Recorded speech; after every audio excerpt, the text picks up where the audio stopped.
Bom dia, meus irmãos. Que a graça e a paz de Cristo possa abençoar ricamente nossas vidas, aqueles que estão nos assistindo, nos acompanhando também. Nos abençoe ricamente. Nós estamos, pelas manhãs, na série de mensagens sobre igreja, e o título dessa série é Igreja, Propósito, Identidade e Missão. E o tema que nós vamos abordar nessa manhã é sobre o culto ao Senhor. Eu convido a igreja a abrir suas Bíblias no Salmo 50. Antigo Testamento, Salmo 50, nós vamos ler todos os versículos e depois vamos dar continuidade à nossa reflexão sobre esse tema importantíssimo quando falamos sobre igreja, sobre culto que nós prestamos ao Senhor. O Salmo 50 diz assim: Fala o poderoso, o Senhor Deus, e chama a terra desde o levante até o poente. Desde Sião, excelência de formosura, resplandece Deus. Vem o nosso Deus e não guarda silêncio. Perante ele arde um fogo devorador, ao seu redor esbraveja grande tormenta. Intima os céus lá em cima e a terra para julgar o seu povo. Congregai os meus santos, os que comigo fizeram aliança por meio de sacrifícios. Os céus anunciam a sua justiça, porque é o próprio Deus que julga. Escuta, povo meu, e eu falarei. Ó Israel, e eu testemunharei contra ti. Eu sou Deus, o teu Deus. Não te repreendo pelos teus sacrifícios, nem pelos teus holocaustos, continuamente perante mim. De tua casa não aceitarei novilhos, nem bodes dos seus apriscos, pois são meus todos os animais do bosque, e as animais aos milhares sobre as montanhas. Conheço todas as aves dos montes, e são meus todos os animais que pululam no campo. Se eu tivesse fome, não te daria, pois o mundo é meu, e quanto nele se contém. Acaso como eu carne de touros, ou bebo sangue de cabritos? Oferece a Deus sacrifício de ações de graças, e cumpre os teus votos para com o Altíssimo. Invoca-me no dia da angústia, eu te livrarei e tu me glorificarás. Mas ao ímpio diz Deus: de que serve repetires os meus preceitos e teres nos lábios a minha aliança, uma vez que aborrece a disciplina e rejeitas as minhas palavras? Se vês um ladrão, tu se comprases nele e aos adúlteros te associas. Soltas a boca para o mal, e a tua língua dão enganos. Sentaste para falar contra teu irmão e difamas o filho de sua mãe. Tens feito estas coisas, e eu me calei. Pensavas que eu era teu igual, mas eu te arguirei, e porei tudo à tua vista. Considerai, pois, nisto, vós que vos esqueceis de Deus, para que não vos despadasse, sem haver quem vos livre. O que me oferece sacrifício de ações de graças, esse me glorificará. E ao que prepara o seu caminho, dar-lhe-ei que veja a salvação de Deus. Amém? Amém. Esse texto, Salmo 50, vai apresentar para nós a essência ou as bases do culto ao Senhor. E vários elementos que nós poderemos observar aqui, mediante a mensagem, que são pertinentes para nós quando pensamos no contexto de igreja e no culto que eu e você prestamos ao nosso Deus. Por que tratar desse assunto sobre culto? Será que é importante eu saber o que significa falar sobre culto? Tem um autor que escreveu o seguinte: nosso cântico reflete quem somos e onde estamos na peregrinação cristã. Vou repetir. Nosso cântico reflete quem somos e onde estamos na peregrinação cristã. Para início de conversa, o caminho que a gente vai seguir aí, em 3 pontos, 3 ideias centrais, a gente vai observar o que dizem os nossos documentos de fé sobre culto ao Senhor, Os batistas, nos seus documentos, falam a respeito disso. A segunda coisa que eu vou abordar com vocês nessa manhã é sobre o culto em si, que o fundamento dele está sentado em Deus. Quais são os elementos de culto? E a última coisa, como cultuar o Senhor, por meio desse salmo que nós acabamos de ler aqui.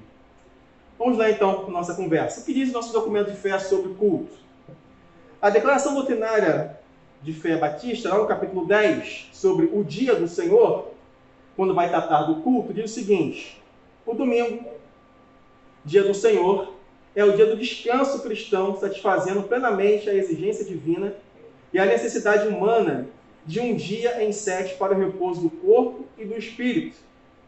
Com o advento do cristianismo, o primeiro dia da semana passou a ser o dia do Senhor, em virtude de haver Jesus ressuscitado nesse dia.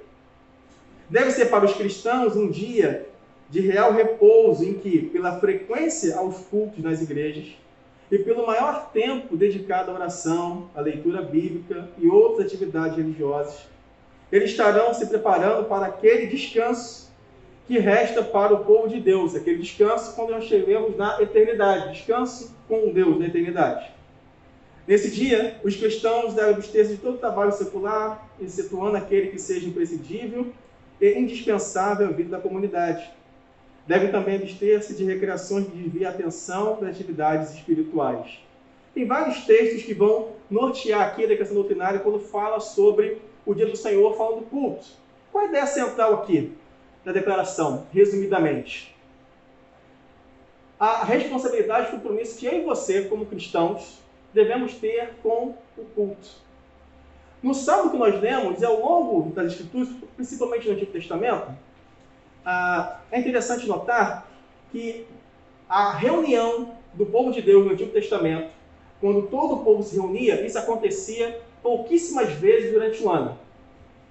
Diferentemente de como acontece hoje, onde toda semana nós podemos nos reunir no domingo, ou na sexta-feira, ou na quarta, ou na quinta, ou na segunda, enfim. Às vezes tem igrejas que conseguem ter seus encontros de culto todos os dias, outros 2 vezes na semana, 3 vezes na semana. No Antigo Testamento era raro isso acontecer. A congregação toda reunida, o povo todo reunido, isso acontecia raríssimas vezes durante o ano. Por isso que quando Deus tinha um momento de culto ao Senhor, não havia a menor possibilidade do povo pensar o seguinte assim: hoje não dá para eu ir não. Vou ver se eu vou. Eu não tinha essa possibilidade. Porque a ideia que se traz, tanto nesse texto aqui, outros que a gente vai ver sobre o culto, no textos bíblicos, é a ideia de que o povo de Deus tem um pacto, tem uma aliança com Deus. E no culto, quando nós nos reunimos, esse pacto que Deus estabeleceu por meio do seu próprio sangue, por meio de Jesus, nós agora temos essa responsabilidade como igreja, como irmãos e irmãs em Cristo, em estarmos reunidos, adorando e servindo ao Senhor. Esse primeiro ponto aqui da declaração doutrinária, então, nos chama a essa responsabilidade de como cristãos, como que nós devemos nos envolver com o culto, a responsabilidade, o carinho, o amor, a dedicação que nós devemos ter ao culto que prestamos a Deus. O que dizem os princípios batistas? Na parte que fala sobre a nossa tarefa contínua, que vai tratar sobre o culto. Olha o que diz lá. O culto a Deus pessoal, ou seja, cada um de nós podemos cultuar a Deus na nossa casa, no sentido de orar, ler a palavra, mas também existe o aspecto do culto coletivo, como igreja reunida. É a expressão mais elevada da fé e devoção cristã. O culto deve ser coerente com a natureza de Deus, na sua santidade. Uma experiência, portanto, de adoração e confissão que se expressa com temor e humildade. O que diz a Confissão de Fé Batista de New Hampshire, no artigo 15? Cremos que o primeiro dia da semana é o dia do Senhor, ou o sábado cristão, e deve ser mantido sagrado para propósitos religiosos, pela abstenção de todo labor secular e recreações pecaminosas, pela observância devota de todos os meios de graça, tanto privado quanto público, e pela preparação para aquele repouso que restará para o povo de Deus. Veja então que essa confissão aí do século XIX, muito semelhante com a declaração doutrinária, nesse aspecto, quando trata a parte final, sobre aquele repouso, aquele descanso eterno que nós estaremos na eternidade com o Senhor. A ideia também aqui, desses 3 pontos que já foram lidos, sobre o que dizem os nossos documentos de fé, é esse compromisso que eu e você, como cristãos, devemos ter na prestação de culto ao nosso Deus. O que eu e você fazemos durante a nossa semana, que muitas vezes nos impedem de estarmos cultuando ao Senhor no dia que nos reunimos como igreja? É uma pergunta que eu e você precisamos responder. Quais são as demandas, as preocupações da semana que às vezes podem nos fazer impedir de estarmos como igreja, reunidos como corpo de Cristo para a adoração no culto público? Lembre-se, no Antigo Testamento, e essa ideia vai passar para o Novo, mas voltando aqui, o texto que nós lemos, por exemplo, o Salmo 100, o Salmo 122, que são salmos de adoração, ou salmos de degrau, como chamam. Por quê? O povo tinha que subir para Jerusalém. Não era no baixo, era no alto do templo. Então, quando tinha a convocação de Deus para que o povo o adorasse no templo, que ficava em Jerusalém, então havia uma grande peregrinação do povo em direção a Jerusalém, e subindo aquelas escadarias, toda aquela montanha, aquele lugar, para chegar no templo e oferecer sacrifícios agradáveis a Deus. Percebam, o culto era central na vida espiritual do povo de Deus, a tal ponto que, quando eles foram levados, em alguns momentos, como para o exílio, e o templo foi destruído, eles ficaram perdidos, desorientados. Tamanha a ideia do culto ser algo tão presente, tão importante para o desenvolvimento, a fé, o crescimento e maturidade espiritual do povo. Hoje, muitos de nós, como cristãos, substituímos estar no culto por outras atividades. Não estou dizendo trabalho, não estou dizendo que ficou doente, não é isso.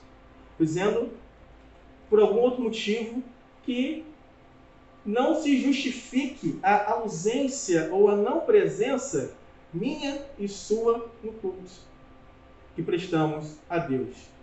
Olha o que diz a Confissão de Fé Batista de 1689, capítulo 22, sobre o culto e o dia do Senhor. Tem muito mais coisa, eu vou ler só 2 pontos centrais aqui. A luz da natureza mostra que existe um Deus, que tem senhorio e soberania sobre tudo, que Ele é justo, bom e faz bem a todos. Nós cantamos e oramos isso aqui. E, portanto, deve ser temido, amado, louvado, invocado, crido e servido com parte do coração. É isso, gente? Não. Com todo o coração. Todo. É uma entrega. Eu e você, quando estamos no culto ao Senhor, precisamos estar o quê? Inteiros. Não adianta estarmos no culto que prestamos a Deus com a mente na comida, na preocupação do marido, do filho, seja lá do trabalho, da segunda-feira, que temos uma porção de coisas para fazer.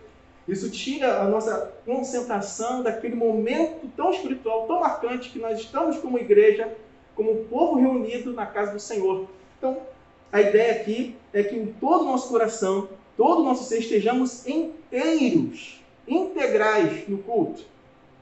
E com toda a alma e com toda a força. Mas o modo aceitável de adorar o verdadeiro Deus é instituído por Ele mesmo. A gente vai ver isso mais na frente. E tão limitado por sua própria vontade revelada, de forma que Ele não pode ser adorado segundo as imaginações e invenções dos homens ou sugestões de Satanás, nem sob qualquer representação visível ou qualquer outro modo não prescrito nas Sagradas Escrituras. O culto deve ser dado a Deus, o Pai, o Filho e o Espírito Santo, e somente a Ele, não a anjos, santos, ou a qualquer outra criatura. O culto que nós prestamos é somente a Deus. Não é anjo. Anjo não tem prioridade no culto. Os homens, as mulheres não têm prioridade no culto. O culto que eu e você prestamos é tão somente ao Deus Todo-Poderoso. E desde a queda, não sem um mediador, nem na mediação de qualquer outro, senão de Cristo.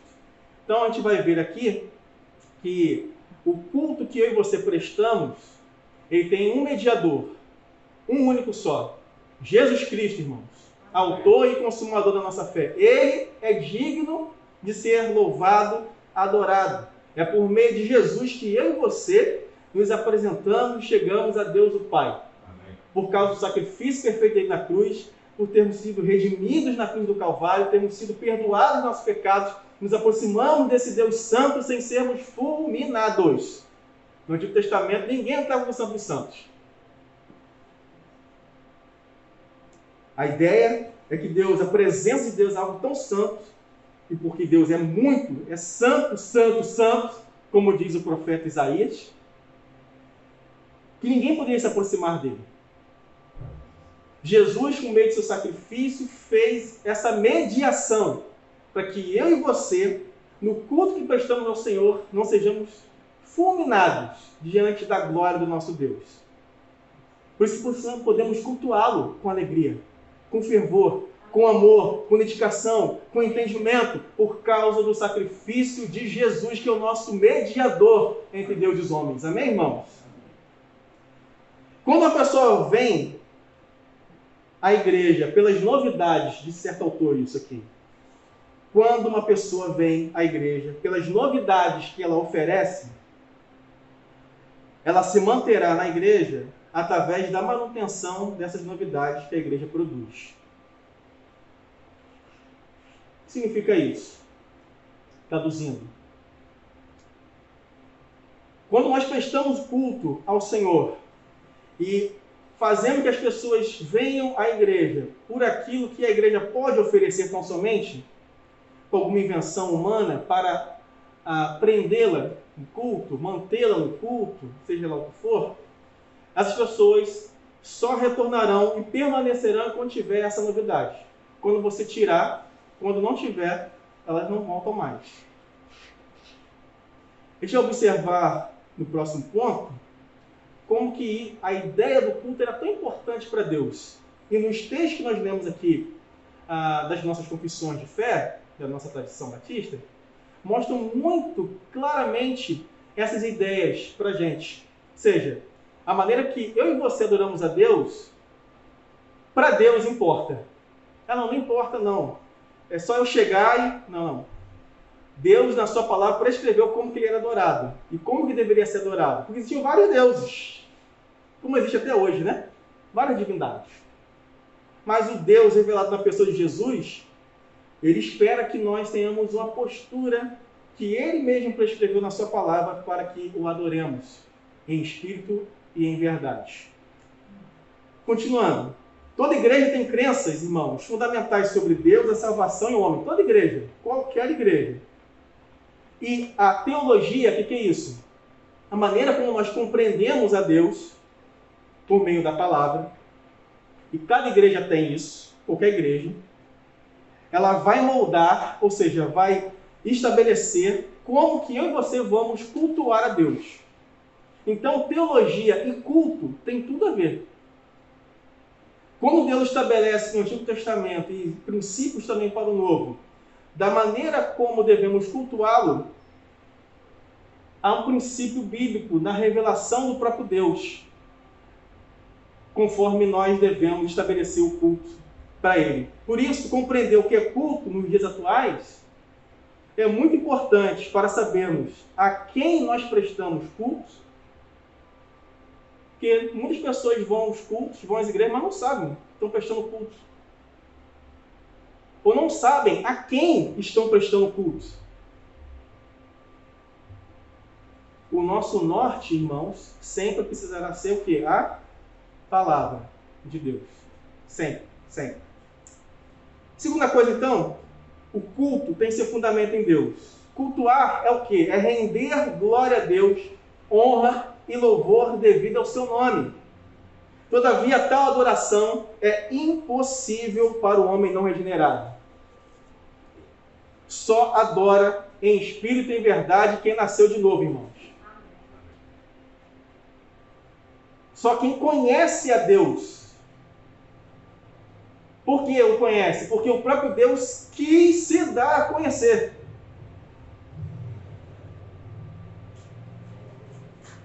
É necessário que a pessoa conheça o Senhor para adorá-lo de fato em espírito e em verdade. Isso ocorre porque o culto é o resultado da revelação de Deus ao homem. Ou seja, Deus primeiro se revela. O que é isso, pastor? Se dá a conhecer ao homem. Isso significa revelar ou revelação. É Ele que se revela ao homem. É o Deus que vem ao encontro do homem, se revelando, se mostrando, se apresentando quem Ele é. Lembra a experiência de Moisés na sarça? Moisés está andando, de repente parece uma sarça. Olha ali. Aí ouve uma voz e se aproxima. É Deus que se revela a ele por meio da sarça.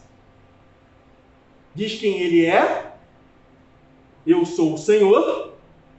E o que Ele ia fazer na nação de Israel, chamando Moisés por meio dele. Percebe então que Deus se revela, se mostra, se apresenta a nós. Para quê?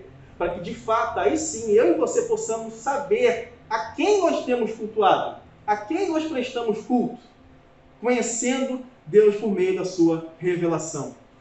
Sendo assim, o culto precisa ser o quê? Centrado em Cristo.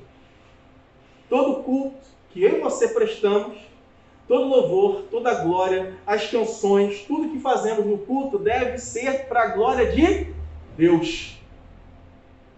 Ele é o centro da adoração. A adoração procede de Deus Pai e Ele escolheu se revelar somente por meio de Cristo. 1 Timóteo 2,5 diz: pois há um só Deus e um só mediador entre Deus e os homens, o homem Cristo Jesus.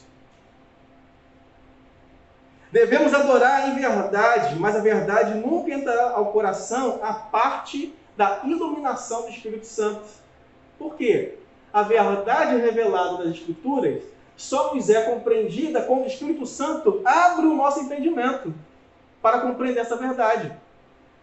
Por isso que muitas pessoas não cristãs conhecem, às vezes, muito da Bíblia, não conhecem? Você conhece pessoas que conhecem, não são cristãs, mas conhecem muito da Bíblia.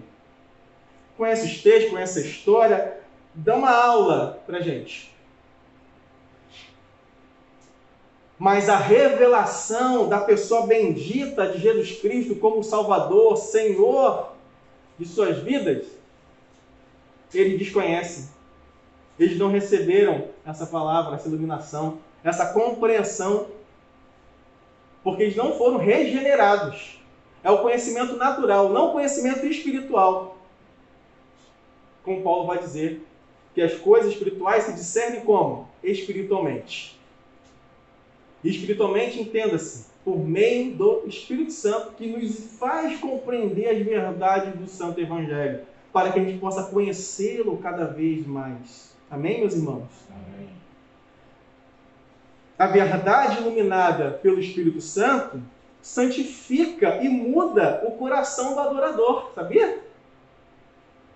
Temor, amor, reverência, culto e louvor só podem vir de um coração que tenha sido purificado pela palavra. A adoração vem de Deus e volta para Ele, irmãos. Vem dele e retorna para Ele. Por quê?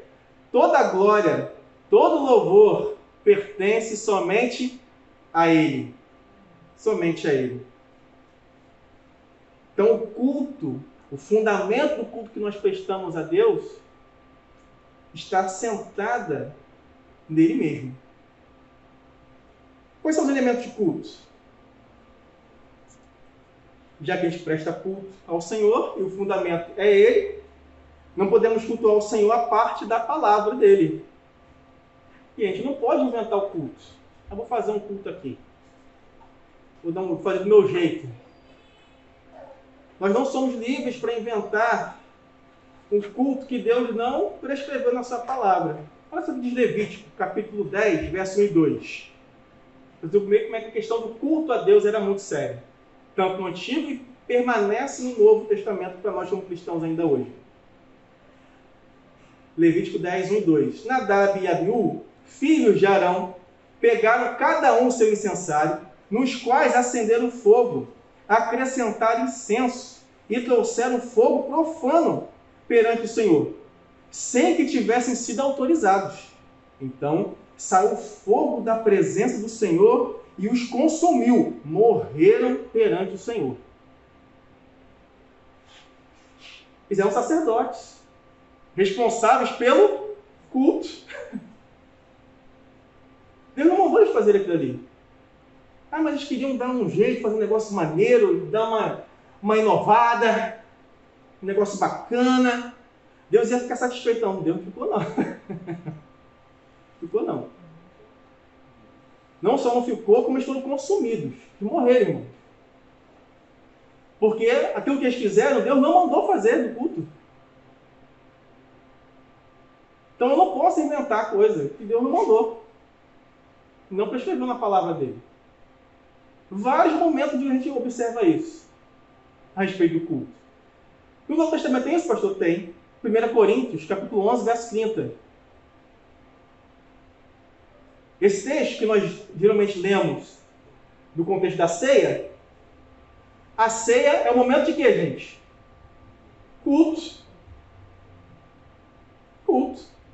1 Coríntios 11, 30 diz: por isso há entre vós muitos fracos e doentes, e vários já dormiram. É um eufemismo para falar que morreram.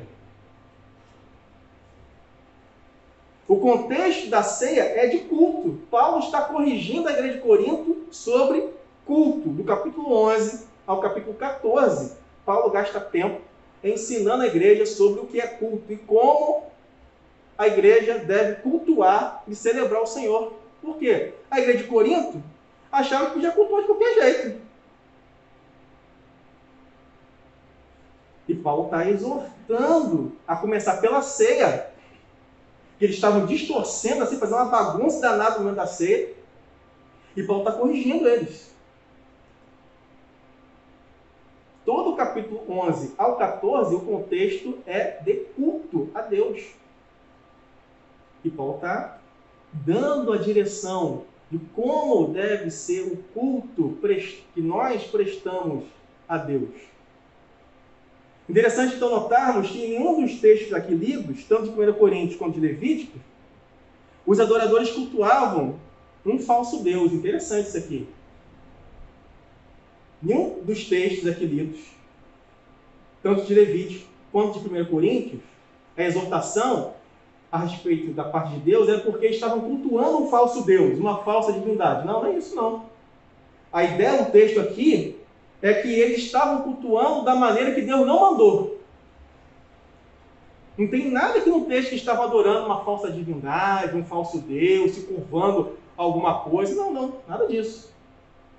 O texto mostra para a gente que Deus está repreendendo, corrigindo severamente, porque eles estavam cultuando ao Senhor de maneira errada, da qual Deus não disse que era para fazer. Lembra de Davi? Quando entra para a arca da aliança? Entra, faz aquela coisa toda, vai para um lado para o outro, aquela coisa toda, o pessoal, né, feliz, o povo celebrando a alegria. Logo em seguida, se você já acompanha o texto lá de Samuel e de Reis, se não me falha a memória, também que vai contar dessa história, começa o declínio do reinado de Davi.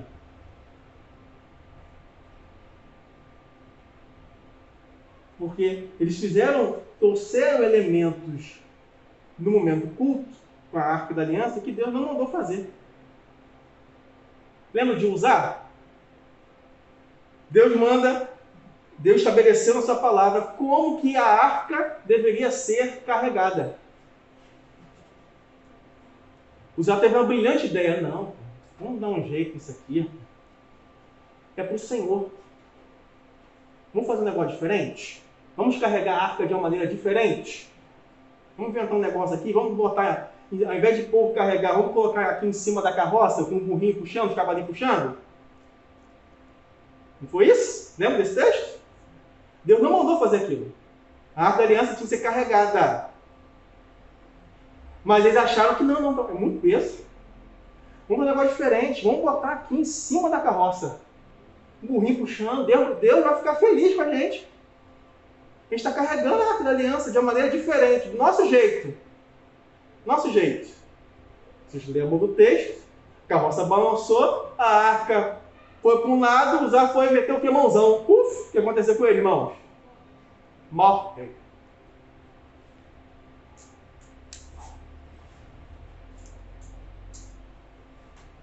Que isso, gente? Pesado. Tudo começou com uma ideia brilhante de mudar aquilo que Deus havia estabelecido na sua palavra. E aquilo que está claro para nós como elemento de culto, não deve ser mudado. Você não pode inventar cultos. Continuando. Deus, então, não está preocupado. Deus está preocupado não só em ser adorado, mas também em como nós o adoramos, irmãos. Nossa adoração é espiritual, em vez de física.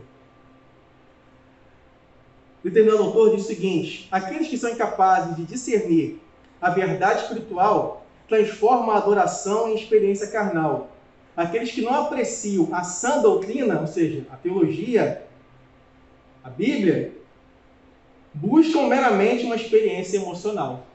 Então, o que a gente mais vê nos cultos é sentir isso, sentir aquilo outro, sentir aquilo outro, sentir aquilo outro. É importante ter essas experiências místicas do sentir, mas todas elas têm que ser avaliadas à luz da palavra. Porque não é o que eu sinto, o que eu acho que vai determinar a espiritualidade, o crescimento e a maturidade no culto que eu prestamos ao Senhor, mas o que Ele diz na sua palavra.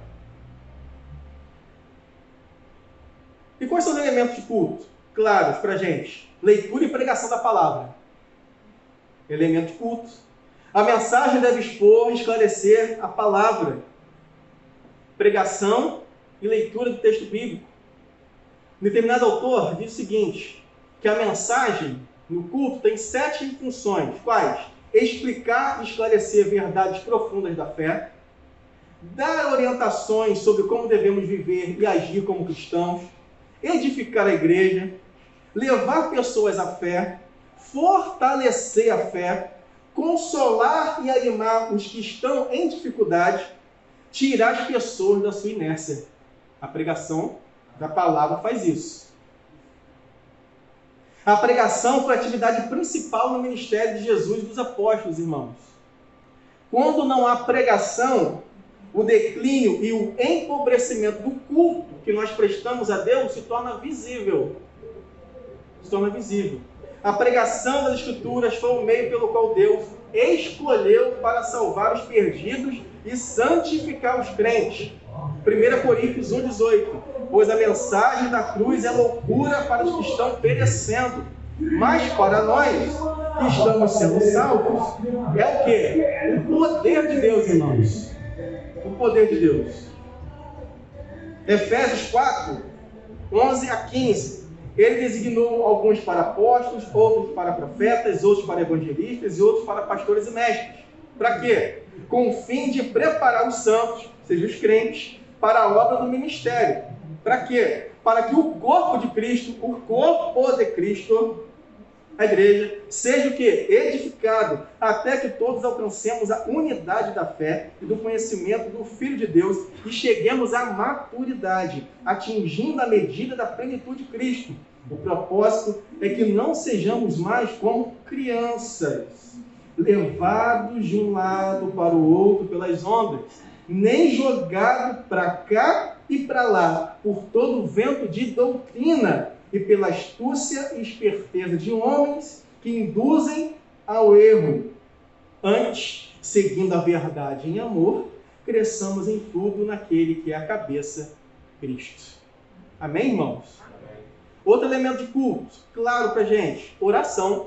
No culto tem que ter oração, irmão. Precisamos orar.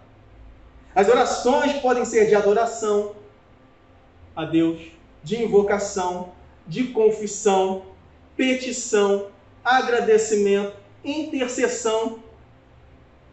Vários tipos de oração podem ser realizados no culto. Prestamos a Deus. E devem ser dirigidas ao Senhor. No culto público, a igreja intercede pelas necessidades da igreja. A gente não faz isso? A gente ora uns pelos outros, oramos pelas enfermidades, oramos pela igreja, pelas adversidades, que Deus nos sustente, que Deus nos guarde, que Deus nos proteja. A vitalidade de uma igreja é proporcional à sua vida de oração. A vitalidade de uma igreja é proporcional à sua vida de oração.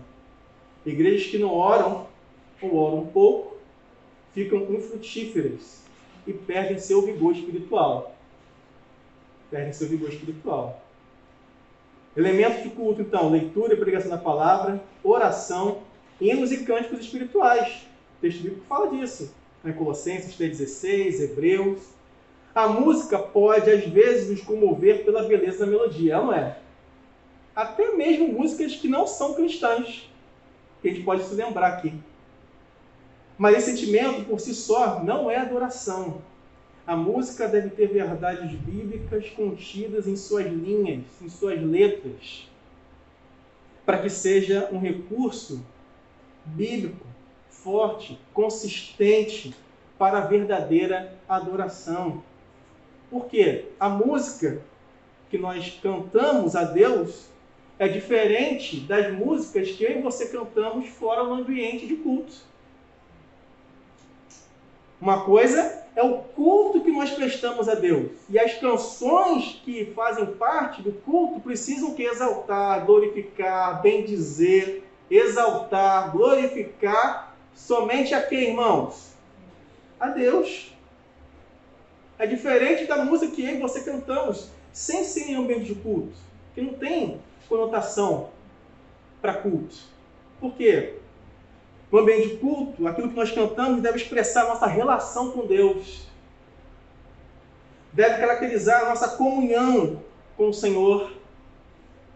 Como nós nos relacionamos com Ele. Cantar sobre a cruz de Cristo, sobre a sua obra, sobre o perdão de pecados, sobre a vitória de Jesus, o cuidado dele com o seu povo. Exaltação ao Senhor. Um culto com adoração saudável inclui cânticos profundos e bem embasados nas verdades da palavra. Infelizmente, a música hoje no meio evangélico, salvo exceções, é mercado. São músicas de mercadológico, música para vender. Você está muito preocupado com o conteúdo da letra, com o que aquela letra diz. Mas em vender. Tem muitas letras ruins demais. Não só em sua melodia, muito pobre, mas principalmente o conteúdo da letra. E precisamos saber o que nós cantamos, a quem nós cantamos, por que nós cantamos ao Senhor.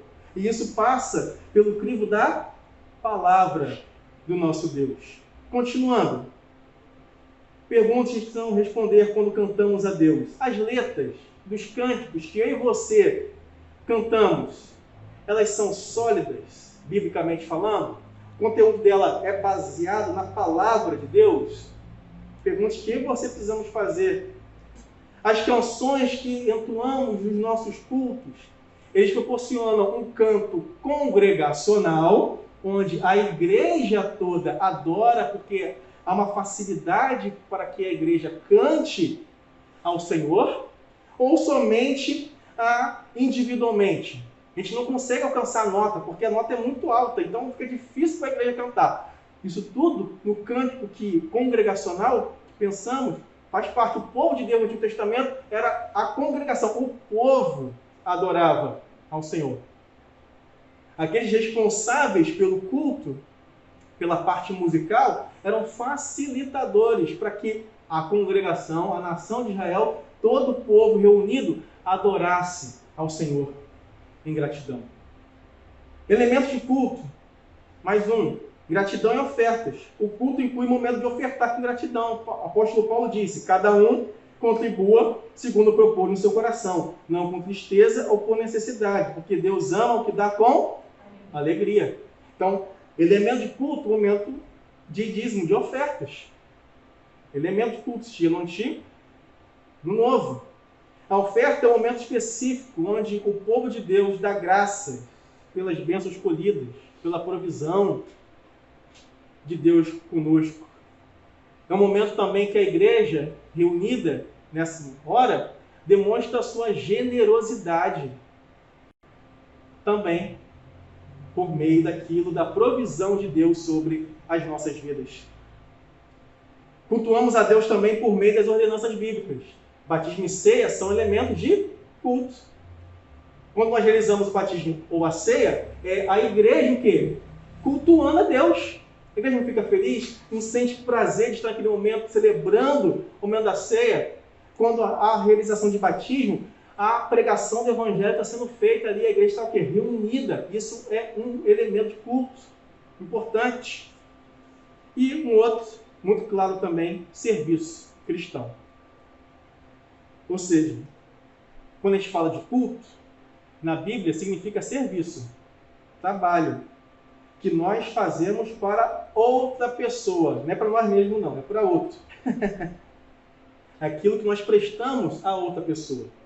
Quando nós cultuamos a Deus, nós estamos cultuando a outra pessoa, não a nós mesmos.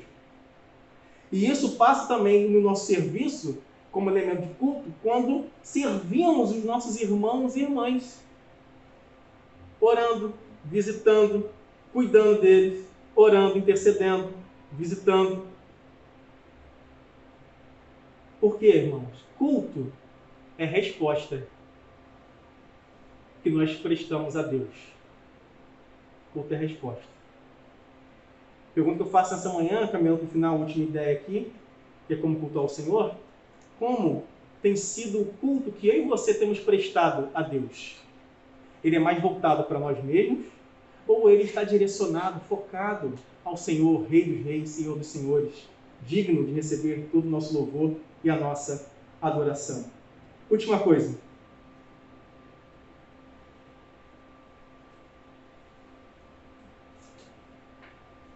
Como cultuar o Senhor?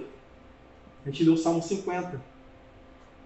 Do verso 1 a 6, a primeira coisa que precisa passar na minha e na sua vida quando cultuamos ao Senhor, estamos no momento de culto, é o reconhecimento da grandeza de Deus. Saber quem Deus é. Nós não estamos diante de uma divindade qualquer.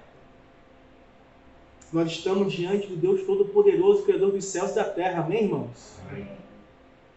Precisamos ter essa dimensão, recuperarmos a dimensão de que quando estamos em culto, nós estamos prestando culto ao Criador de todas as coisas. Aquele que sustenta todas as coisas. E do verso 1 a 6, o texto já começa dizendo, fala o poderoso, o Senhor Deus, e chama a terra desde o levante até o poente. O texto já começa destacando a grandeza de Deus na adoração a quem nós prestamos. Ao lermos esses versos, lembramos da entrega da lei do Monte Sinai. Na presença de Deus, há temor e reverência e um reconhecimento de nossa insuficiência diante do Todo-Poderoso.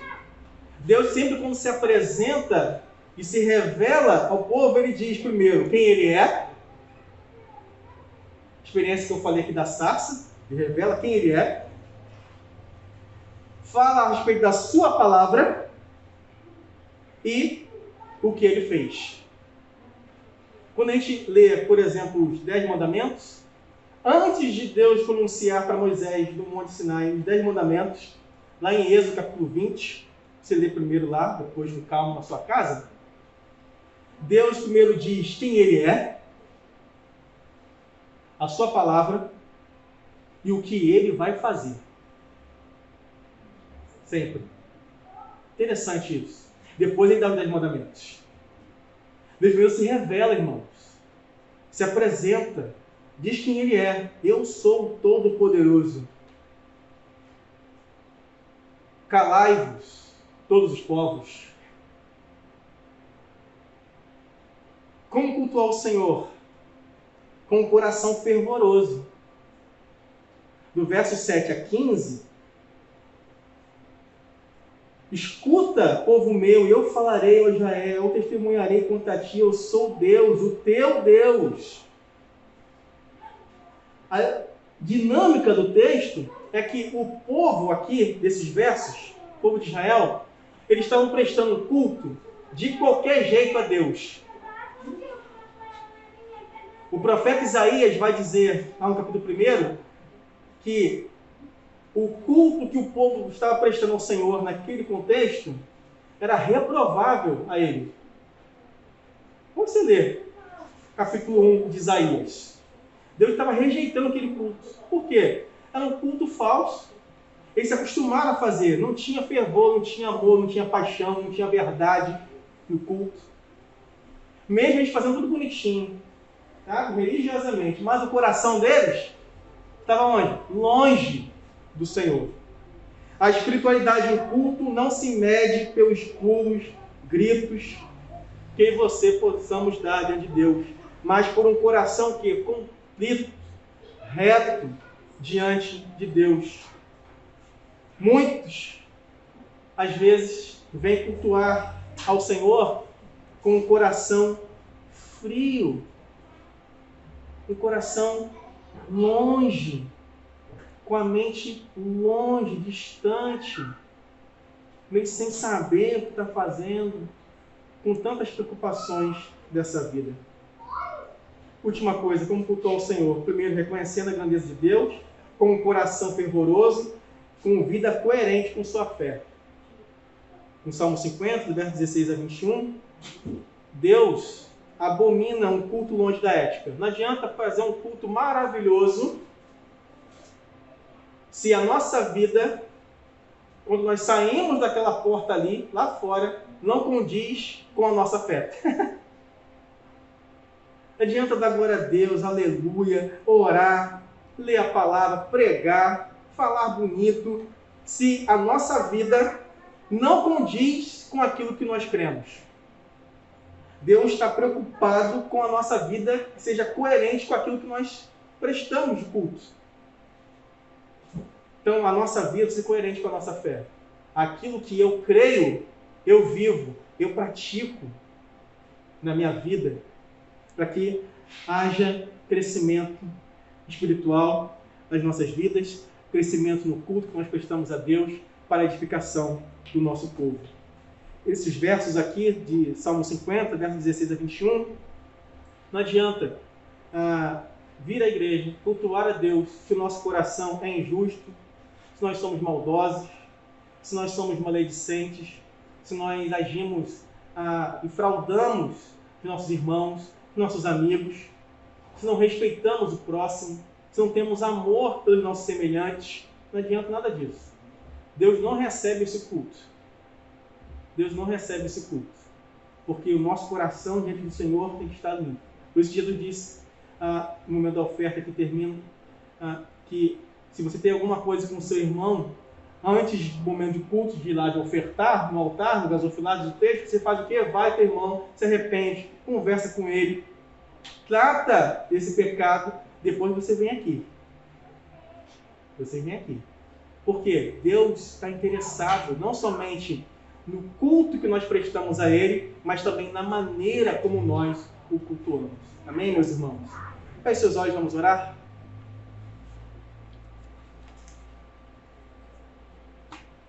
Deus, nós queremos cultuar o Teu nome com fervor no nosso coração, com alegria, com singeleza, com verdade, de acordo com a Tua palavra. Tira as preocupações do nosso coração, da nossa mente, que muitas vezes nos impedem de estarmos de fato conectados com o culto ao Senhor. Tantas demandas, tantas questões que nós trazemos e nos esquecemos que estamos diante do Rei dos Reis, Senhor dos Senhores, autor e consumador da nossa fé, aquele que vive e reina para todo sempre, que tem cuidado de nós, que sabe das dores, das lutas que nós passamos e que nós devemos lançar elas nas tuas benditas e poderosas mãos. Deus, perdoa-nos quando nós não estamos inteiros no culto ao Senhor. Perdoa quando nossa mente, nosso coração fica divagando em outras áreas, em outras questões, e nos esquecemos que estamos diante do Todo-Poderoso. E que devemos ouvir ao Senhor por meio da tua palavra. Devemos adorar ao Senhor em espírito e em verdade, com corações quebrantados, contritos, para que o teu Santo Espírito que habita em nós nos faça, Deus, compreender, reconhecer ainda mais o Senhor, a tua grandeza, o teu amor, a tua graça, a verdade do Senhor, o quanto nós somos amados por ti, o quanto nós somos perdoados na cruz do Calvário, e que isso, Deus, é mais do que suficiente para nós, para adorarmos o teu santo e bendito nome. Abençoa, Deus, a comunidade Batista Redenção, abençoa os irmãos que estão ouvindo a palavra até agora, sejamos edificados na compreensão, no culto e na prática do nosso culto que prestamos a ti. Porque ele vai reverberar nas relações, no relacionamento que também nós temos uns com os outros como irmãos e lá fora com a sociedade. Que o nosso coração, o nosso culto que prestamos seja um culto também que tenha relação com a nossa ética, com a nossa postura como cristãos, com os valores que cremos no teu Santo Evangelho, que aquilo que nós cremos e confessamos, venhamos a praticar como igreja também, no culto que prestamos a ti, não somente reunidos aqui, mas também lá fora como igreja do Senhor. E agora, que a graça do Senhor Jesus, o amor de Deus e nosso Pai, e as ricas consolações do Santo Espírito de Deus sejam derramadas sobre a comunidade da Batista Redenção e sobre todo o povo de Deus espalhado na face da terra, hoje e sempre. Amém e amém. À noite, às 19 horas, nós teremos o nosso culto ao Senhor, no livro de Provérbios, onde vamos falar sobre refletir sem agir sem refletir. Então, vamos pensar sobre isso. Convide pessoas para que sejamos edificados pela palavra do Senhor.